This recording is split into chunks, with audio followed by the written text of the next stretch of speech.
Je m'appelle Tara et j'ai 17 ans. Je suppose qu'on pourrait dire que j'ai eu une vie compliquée, surtout en ce qui concerne la famille. Au cours des 7 dernières années, j'ai vécu dans ce que les gens pourraient appeler une famille recomposée, mais il n'y avait pas beaucoup de mélange, du moins pas pour moi. Tout a commencé quand j'avais 10 ans, ma mère s'est remariée après son divorce avec mon père, et soudain, j'ai eu un beau-père et une demi-sœur de 12 ans nommée Amanda. Je me souviens encore du jour où ils ont emménagé, Amanda avec ses vêtements de marque et son attitude arrogante, agissant comme si elle était la propriétaire des lieux dès le premier jour. En moins d'1 an, ma mère a eu un autre bébé, Jess, avec mon beau-père, et notre maison est devenue encore plus bondée. Tara, pourquoi ne peux-tu pas être plus comme Amanda, est devenue la phrase préférée de ma mère. C'était comme un disque rayé qui tournait en boucle dans notre maison, Amanda par-ci, Amanda par-là. Elle était la préférée, intelligente, belle et parfaite aux yeux de ma mère. Tu es comme ton père, une parfaite ratée, disait maman chaque fois que je faisais une bêtise, ce qui, selon elle, arrivait pratiquement tout le temps, maladroite, têtue et bonne à rien. Mon père n'était pas très présent après le divorce. Il vivait seul dans un petit appartement en périphérie de la ville. Maman ne manquait jamais une occasion de me rappeler à quel point elle le trouvait pathétique.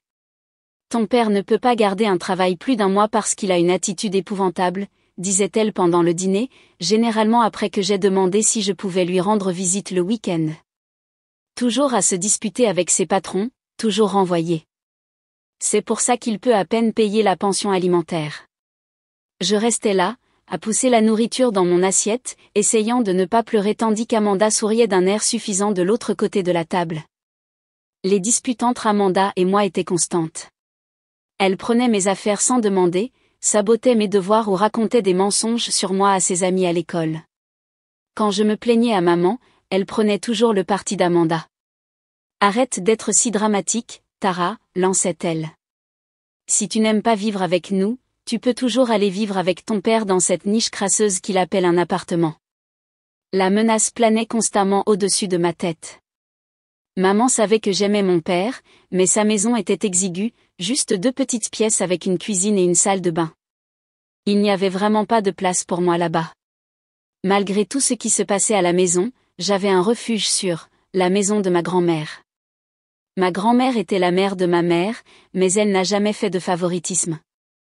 Elle m'aimait pour qui j'étais, et je passais autant de temps que possible avec elle. Sa petite maison était remplie de l'odeur des biscuits fraîchement cuits et d'un amour inconditionnel. Il y a 2 mois, ma grand-mère est tombée très malade.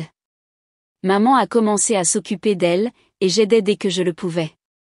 Je faisais les courses, nettoyais la maison et m'asseyais avec ma grand-mère, lui lisant ses livres préférés pendant qu'elle se reposait. Durant ces dernières semaines, ma grand-mère mentionnait souvent l'avenir quand maman était dans la pièce. Promets-moi de prendre soin de Tara quand je ne serai plus là, disait-elle, sa voix faible mais déterminée. N'oublie pas de lui donner une part de ce que je laisserai. Elle le mérite. Maman lui tapotait la main et disait, bien sûr, maman. Je m'assurerai que Tara soit prise en charge. Ne t'inquiète de rien. Je me fichais de l'héritage, je voulais juste que ma grand-mère aille mieux, mais ce ne fut pas le cas. Elle est décédée, laissant derrière elle ses modestes économies de $200 000 et sa petite maison. J'étais dévastée. Ma grand-mère avait été mon ancre dans la tempête qu'était ma vie de famille. 1 mois après les funérailles, maman a organisé une réunion de famille. Nous nous sommes tous réunis autour de la table de la salle à manger, moi, maman, mon beau-père, Amanda et ma petite demi-sœur. J'ai décidé comment répartir l'héritage de maman, a-t-elle annoncé, d'une voix formelle et distante. Je veux être juste à ce sujet.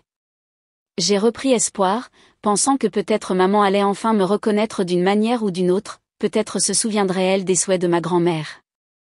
Amanda aura la maison, a dit maman en souriant à ma demi-sœur, et les économies iront à un fonds d'études pour Jess.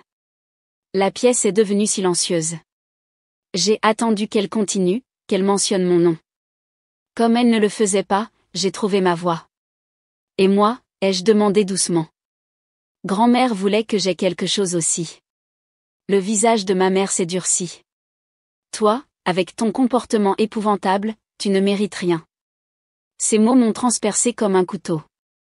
De plus, a-t-elle poursuivi en échangeant un regard suffisant avec mon beau-père, tu as ton père. Tout ce qu'il a te reviendra un jour ou l'autre. Ça devrait te suffire. Je n'arrivais pas à croire ce que j'entendais. Mais Amanda n'est même pas ta fille biologique, ai-je lâché. Grand-mère était ma grand-mère, pas la sienne. Le visage de ma mère est devenu rouge de colère. Comment oses-tu?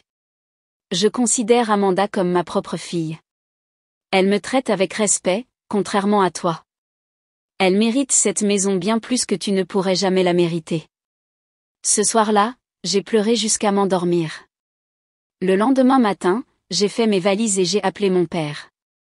Peu m'importait la petitesse de son appartement, n'importe quoi valait mieux que de rester là où on ne voulait pas de moi. Papa est venu me chercher cet après-midi-là. Alors que nous nous éloignions de la maison de ma mère, je n'ai pas regardé en arrière une seule fois. Vivre avec papa n'était pas aussi terrible que maman l'avait toujours dépeint. Bien sûr, son appartement était petit, mais il ressemblait plus à un foyer que la maison de maman ne l'avait jamais fait. Il n'y avait pas d'Amanda avec qui se disputer, pas de beau-père qui me regardait avec déception, et pas de mère qui me comparait à papa à chaque instant. Papa n'était pas le raté que maman avait toujours décrit. Il travaillait dur dans n'importe quel emploi qu'il avait. Le problème n'était pas son éthique de travail, c'était qu'il ne supportait pas l'injustice. S'il voyait un collègue être maltraité ou un patron prendre des raccourcis avec la sécurité, il le dénonçait. Parfois, cela signifiait qu'il était renvoyé, mais au moins, il défendait quelque chose. Avec le soutien de papa, j'ai réussi à obtenir mon diplôme de fin d'études secondaires avec des notes décentes, mais l'université était une autre histoire. Nous nous sommes assis un soir pour faire les comptes, et la réalité a été dure à encaisser. Même l'université locale la moins chère était hors de notre portée. Peut-être que je pourrais faire un prêt, a suggéré papa, le front plissé par l'inquiétude. Papa, ton crédit est fichu, lui ai-je rappelé doucement. Tu te souviens quand tu as essayé de refinancer ta voiture? Il a soupiré et a passé une main dans ses cheveux grisonnants. Oui, tu as raison. Ces quelques mois où je n'ai pas pu payer mes cartes de crédit ont vraiment affecté mon score. Je ne voulais pas faire de prêt. L'idée d'obtenir mon diplôme avec une dette massive me terrifiait, surtout après avoir vu papa se débattre avec ses propres problèmes financiers. Je vais juste travailler un peu, ai-je décidé, économiser, peut-être suivre quelques cours au community college quand je pourrai me le permettre. Papa a semblé vouloir protester, mais il a hoché la tête. Si c'est ce que tu veux, mais c'est temporaire, Tara. Tu mérites une éducation. J'ai trouvé un travail au Joe's Café, un petit restaurant à environ 15 minutes de l'appartement de papa. Le salaire n'était pas génial, mais les pourboires étaient corrects et mes collègues étaient gentils. 6 mois ont filé et je me suis installée dans une routine, travail, maison, dodo, et on recommence. Ce n'était pas la vie que j'avais imaginée pour moi, mais c'était stable. Parfois, c'est tout ce qu'on peut demander. Puis est arrivée la nuit qui a tout changé. Je réchauffais des restes quand papa est rentré du travail. Quelque chose n'allait pas chez lui. Son visage était pâle, ses mains tremblaient et il a laissé tomber ses clés 2 fois avant de réussir à les poser sur le comptoir. Papa, qu'est-ce qui ne va pas, ai-je demandé immédiatement, pensant au pire. Tu as encore perdu ton travail? Il a secoué la tête mais ne semblait pas trouver ses mots. Il continuait d'ouvrir la bouche et de la refermer, comme un poisson hors de l'eau. Assieds-toi, lui ai-je dit en le guidant vers le canapé. Respire profondément, papa. Après quelques minutes, il a cherché dans son sac et en a sorti une enveloppe épaisse remplie de documents à l'aspect officiel. Ma tante Hélène est morte, a-t-il finalement réussi à dire. Je me souvenais vaguement de tante Hélène. Elle vivait sur la côte opposée et je ne l'avais jamais rencontrée en personne. Papa l'appelait à chaque Noël et mentionnait occasionnellement recevoir de petits cadeaux de sa part pour son anniversaire. C'était ma seule tante. Je lui envoyais des cartes, je l'appelais les jours de fête. Elle vivait seule, ne s'est jamais mariée, sans enfant. Il m'a tendu les documents avec des mains tremblantes. Elle m'a tout légué, Tara, tout. J'ai commencé à parcourir les papiers, m'attendant à voir quelques modestes économies, peut-être une petite maison à vendre. Puis j'ai vu le chiffre, et mon cœur s'est arrêté, 5 millions de dollars. Je me suis effondrée sur le canapé à côté de papa, le papier glissant de mes doigts. Il y a plus, a dit papa, sa voix toujours tremblante. Une maison, des terres, des actions. Tara, elle valait plus de 5 millions de dollars, et elle me l'a tout laissé. 5 millions, ai-je répété, incapable de traiter le chiffre. Mais comment? Tu as dit qu'elle vivait modestement. Papa a hoché la tête. C'est vrai. Une femme très frugale, ma tante. Parfois, elle m'envoyait 500 dollars ou 1000 dollars pour Noël, et je craignais qu'elle ne puisse dans sa pension pour le faire. Il a ri, un son étrange et incrédule. Il s'est avéré qu'elle était une millionnaire secrète, elle a investi sagement pendant des décennies, sans jamais beaucoup dépenser pour elle-même. Mon esprit tournait à toute vitesse. Avec cette somme d'argent, je pourrais aller dans n'importe quelle université de mon choix. Nous pourrions déménager de ce petit appartement. Papa n'aurait plus à faire des boulots qu'il détestait. Qu'est-ce que tu vas en faire, ai-je demandé, encore sous le choc. Papa m'a regardé, soudainement sérieux. J'y ai réfléchi. Premièrement, ne dis rien à ta mère à ce sujet, pas un mot. J'ai hoché la tête rapidement. Après la façon dont elle m'avait traité, maman n'allait pas recevoir un centime. Je n'ai pas besoin de grand-chose, a poursuivi papa. Je n'en ai jamais eu besoin. Je pense déménager dans la maison de tante Hélène. C'est dans une ville calme et agréable. Je garderai 200 000 dollars pour moi, assez pour vivre confortablement mais sans extravagance. Et le reste, ai-je demandé, bien que je me doutais déjà de sa réponse. C'est à toi, Tara, tout. Ses yeux étaient clairs et déterminés. J'ai peur de perdre le contrôle avec autant d'argent, de faire des folies, de prendre de mauvaises décisions. Je n'ai jamais été bon avec l'excès. Mais toi, tu as toujours été sensé, même enfant. J'ai essayé de protester, mais papa avait pris sa décision. Tu mérites cette chance, Tara, après tout ce que ta mère t'a fait subir, après qu'on t'ait refusé l'héritage de ta grand-mère. C'est l'univers qui rééquilibre la balance. Le mois suivant a été un tourbillon d'avocats, de conseillers financiers et de paperasses. Fidèle à sa parole, papa a presque tout transféré à mon nom, ne gardant que 200 000 dollars et la maison pour lui. Il a acheté un nouveau SUV, rien de trop tapa accent Graveleuil, a-t-il insisté, et a déménagé à l'autre bout du pays dans la maison de tante Hélène. Quant à moi, je me suis enfin permis de rêver. J'ai postulé à la prestigieuse université privée de notre ville à laquelle j'avais renoncé des années auparavant. Avec mes nouvelles finances, les frais de scolarité n'étaient plus un obstacle. J'ai acheté un bel appartement en centre-ville et une voiture fiable. Papa et moi faisions des appels vidéo presque tous les jours. Il avait l'air plus heureux que je ne l'avais jamais vu. J'ai plus qu'assez, m'assurait-il quand je lui demandais s'il avait besoin de quelque chose. Je voyage, je rencontre des gens, j'essaie de nouvelles choses pour la première fois de ma vie. Je ne m'inquiète pas des factures. Une année a passé, et ma nouvelle vie semblait presque normale jusqu'à ce qu'un jour mon téléphone sonne et que le nom de ma mère apparaisse à l'écran. Nous ne nous étions pas parlé depuis plus d'un an. Mon doigt a hésité sur le bouton de rejet, mais la curiosité l'a emporté. « Allô » ai-je répondu, en essayant de garder ma voix neutre. Tara, enfin, est venue la voix de ma mère, avec cette fausse douceur que j'avais appris à reconnaître au fil des ans. « Comment vas-tu, ma chérie ? Ça fait si longtemps. » « Je vais bien » ai-je répondu avec prudence. « Que veux-tu, maman ?» Il y a eu une pause, puis elle a laissé tomber son cinéma. « J'ai entendu des nouvelles intéressantes de la part de vieux amis de ton père, a-t-elle dit, son ton se faisant plus aigu.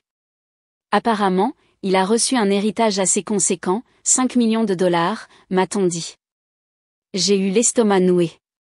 Papa avait été prudent, mais dans les petites villes, les gens parlent beaucoup. Quelqu'un a dû le voir avec son nouveau SUV ou l'entendre parler de sa tante. Ma mère a continué quand je n'ai pas répondu. J'ai aussi entendu dire qu'il t'a presque tout transféré. Comment as-tu pu ne pas me le dire ? J'aurais dû être la première à le savoir. Je n'en croyais pas mes oreilles. Pourquoi t'aurais-je dit quoi que ce soit ? La dernière fois qu'on s'est parlé, tu as dit que je ne méritais rien de l'héritage de grand-mère. Tu as tout donné à Amanda et Jess, tu te souviens ? C'était différent, a-t-elle soufflé. J'étais en colère. Tu devrais comprendre et me pardonner. Comprendre quoi? Que tu m'as traité comme une moins que rien toute ma vie? Les mots ont jailli.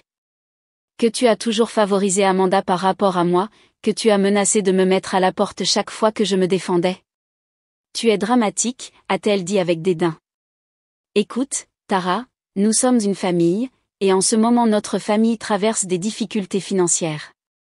L'entreprise de ton beau-père ne va pas bien, et avec l'université d'Amanda qui approche, la famille aide la famille. J'ai ri amèrement. La famille? Tu as bien fait comprendre que je ne faisais pas partie de ta famille quand tu m'as exclu de l'héritage de grand-mère.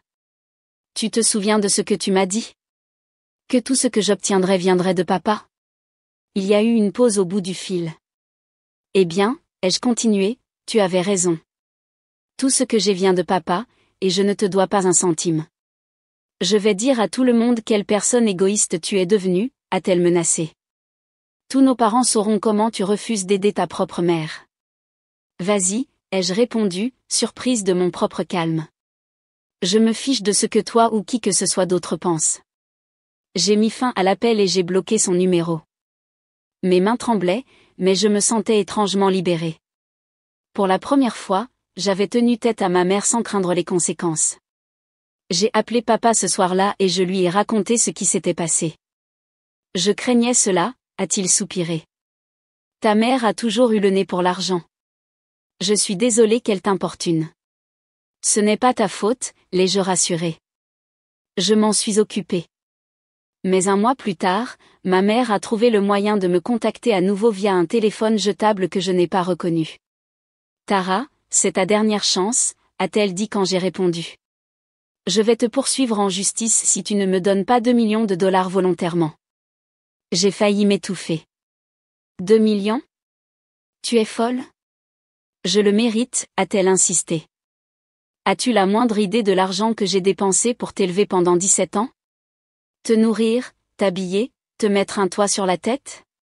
2 millions, c'est une affaire. Je n'en croyais pas mes oreilles.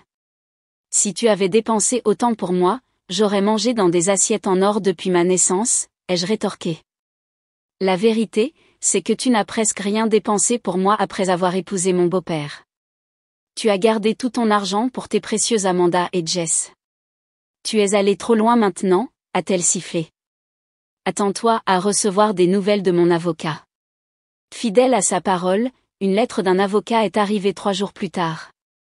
J'ai immédiatement contacté le cabinet qui nous avait aidés, papa et moi, avec l'héritage, et ils m'ont mis en relation avec leur meilleur avocat de la défense, M. Harrison. Mademoiselle Tara, a-t-il dit après avoir examiné mon cas, je tiens à vous assurer que votre mère n'a aucune base légale. Il a ajusté ses lunettes et a souri. L'héritage a été correctement transféré de votre père à vous. C'était l'argent de la tante de votre père, pas le vôtre, et certainement pas celui de votre mère. Votre mère n'a aucun droit sur quoi que ce soit de tout cela. Sa compétence a apaisé mon anxiété, mais je redoutais toujours la confrontation à venir. 2 semaines plus tard, je me suis assise en face de ma mère dans le bureau de M. Harrison. Son avocat, un homme à l'air nerveux, était assis à côté d'elle. Maman avait aussi amené mon beau-père, qui ne cessait de me lancer des regards noirs comme si je lui avais personnellement volé quelque chose. M. Harrison a expliqué calmement et méthodiquement pourquoi la plainte de ma mère était sans fondement. Il a cité des lois, des précédents et les détails du transfert de l'héritage. Pendant tout ce temps, le visage de ma mère devenait de plus en plus rouge. Lorsque M. Harrison a terminé, l'avocat de ma mère lui a murmuré quelque chose. Elle a secoué la tête violemment. Non, a-t-elle dit à voix haute. Je n'abandonne pas. C'est ma fille. Cet argent devrait être partagé avec notre famille. Puis, à mon horreur absolue, ma mère a glissé de sa chaise et s'est mise à genoux devant moi. S'il te plaît, Tara, a-t-elle supplié, des larmes coulant sur son visage. Nous avons besoin d'aide. Juste 800 000 dollars, c'est tout ce que nous demandons. Comme je ne répondais pas, elle a baissé le chiffre. 500 000 dollars, alors. Ce n'est rien pour toi maintenant. Je suis restée silencieuse, embarrassée pour elle. $100 000, a-t-elle finalement murmuré. S'il te plaît, Tara, juste $100 000. Je n'en pouvais plus. La vue de ma mère à genoux, suppliant pour de l'argent après des années de mauvais traitements, m'a retourné l'estomac. Je me suis levée, j'ai murmuré « Excusez-moi » à Monsieur Harrison et je suis sortie de la pièce en courant. Dans le couloir, je me suis appuyée contre le mur, essayant de reprendre mon souffle. Pour elle, il ne s'agissait pas de la famille, ça ne l'avait jamais été. Ma mère ne me voyait que comme une source potentielle d'argent. La prise de conscience m'a fait mal, mais elle m'a aussi libérée de toute culpabilité ou obligation persistante que j'aurais pu ressentir. Ce soir-là, j'ai rappelé papa. J'étais émotionnellement épuisée. Elle s'est vraiment mise à genoux et a supplié, lui ai-je dit, encore incrédule. Papa est resté silencieux un moment. Tara, peut-être qu'il est temps de prendre un nouveau départ, a-t-il finalement dit. Il y a une bonne université près de chez moi avec un programme similaire au tien. Tu pourrais te faire transférer, vendre ton appartement, te rapprocher de moi, t'éloigner de tout ce drame. L'idée m'a immédiatement séduite. J'aimais mon université et je m'étais fait quelques amis, mais le stress de devoir gérer ma mère commençait à me peser. Chaque fois que mon téléphone sonnait avec un numéro inconnu, mon cœur s'emballait, pensant que ça pourrait être encore elle. Je crois que tu as raison, ai-je dit après y avoir réfléchi. Ma tranquillité d'esprit vaut plus que de rester ici. La voix de papa s'est éclairée. Ça, c'est ma fille. Et, il y a quelqu'un que je veux que tu rencontres quand tu arriveras ici. Je sors avec quelqu'un. Elle s'appelle Linda. Je pense que tu l'aimeras bien. J'ai hâte de la rencontrer, ai-je dit, et je le pensais. Au cours des semaines suivantes, j'ai fait des recherches sur les universités près de chez papa, j'en ai trouvé une avec un programme qui correspondait au mien et j'ai demandé mon transfert. J'ai mis mon appartement sur le marché et j'ai commencé à faire mes cartons. Chaque étape me donnait l'impression de me défaire d'un autre lien avec mon passé, avec ma mère et l'environnement toxique dans lequel j'avais grandi. Mon appartement s'est vendu rapidement, le marché immobilier était en plein essor et je l'avais mis à un prix juste. J'ai emballé ma vie en 3 jours, j'ai donné ce dont je n'avais pas besoin et j'ai expédié le reste à l'adresse de papa. L'université près de chez lui avait accepté ma demande de transfert, et j'étais prête à commencer le nouveau semestre dans 2 semaines. Avant de quitter la ville, j'ai rencontré Monsieur Harrison une dernière fois pour m'assurer qu'il n'y aurait pas de problème juridique persistant avec ma mère. L'affaire de votre mère a été rejetée avec préjudice, m'a-t-il assuré, en faisant glisser les documents du tribunal sur son bureau. Elle ne peut pas déposer à nouveau la même plainte. Vous êtes libre d'aller de l'avant avec votre vie, mademoiselle Tara. Ces mots, libre d'aller de l'avant, ont résonné dans mon esprit alors que je traversais le pays en voiture vers la nouvelle maison de papa, ma nouvelle maison, je suppose. Le voyage a duré 4 jours, et à chaque kilomètre, je sentais le poids du passé se lever de mes épaules. La maison de papa, la maison de tante Hélène, ne ressemblait en rien à ce que j'avais imaginé. Ce n'était pas un immense manoir, mais une belle maison de style craftsman sur un terrain de 2 acres entouré de chênes et de buissons en fleurs. C'était élégant mais simple, tout comme tante Hélène l'avait apparemment été. Papa attendait sur le porche quand je suis arrivée dans l'allée. À ses côtés se tenait une femme aux cheveux bruns parsemés de fils d'argent et au sourire chaleureux. Tara! Bienvenue à la maison, ma puce, a crié papa, descendant les marches en courant pour m'aider avec mes valises. Il avait l'air en meilleure santé que je ne l'avais jamais vu, bronzé, en forme, avec une aisance détendue dans ses mouvements qui avaient été absentes pendant des années. Linda s'est avancée, tendant la main. C'est merveilleux de te rencontrer enfin, Tara. Ton père parle constamment de toi. Sa poignée de main était ferme, ses yeux gentils. Il n'y avait rien d'artificiel chez elle, pas d'enthousiasme forcé ni de sourire faux comme ceux que ma mère avait perfectionnés au fil des ans. C'est super de te rencontrer aussi, ai-je dit, sincèrement. Papa m'a fait visiter la maison, qui avait 4 chambres, un bureau et une véranda donnant sur un petit étang à l'arrière de la propriété. Cette chambre est la tienne, a-t-il dit en ouvrant une porte sur une chambre d'angle lumineuse avec des fenêtres sur 2 murs. Linda m'a aidé à la préparer, mais tu peux changer tout ce que tu n'aimes pas, la chambre était parfaite, simple, confortable, avec un bureau pour étudier et un siège de fenêtre où je pouvais lire. J'ai remarqué de petits détails qui témoignaient de prévenance, une petite bibliothèque déjà remplie de certains de mes titres préférés, une couverture douce de ma couleur favorite et une photo encadrée de papa et moi lors d'un voyage de camping d'il y a des années. C'est parfait, ai-je dit, retenant mes larmes. Merci à vous deux. Pendant le dîner ce soir-là, j'ai appris à mieux connaître Linda. Elle était veuve, avait travaillé comme bibliothécaire pendant 20 ans et avait 2 enfants adultes qui vivaient à quelques heures de là. Elle était directe, attentionnée et sincèrement intéressée par ma vie et mes études. Les 2 semaines suivantes ont filé à toute allure pendant que je m'installais et me préparais pour l'université. J'ai exploré la ville, qui avait un charmant centre-ville avec des magasins locaux et des cafés. Le campus universitaire était moderne et dynamique, avec des bâtiments nichés au milieu d'arbres matures et d'espaces verts ouverts. Le premier jour de cours, j'étais nerveuse mais excitée. Le programme était exigeant mais dans le bon sens du terme, me poussant à réfléchir et à grandir. Je me suis rapidement fait des amis, sympathisant avec un groupe d'étudiants de ma filière qui m'ont invité à des sessions d'études et à des sorties le week-end. Un soir, environ un mois après avoir déménagé, j'étudiais dans la véranda quand mon téléphone s'est allumé avec un message texte d'un numéro inconnu.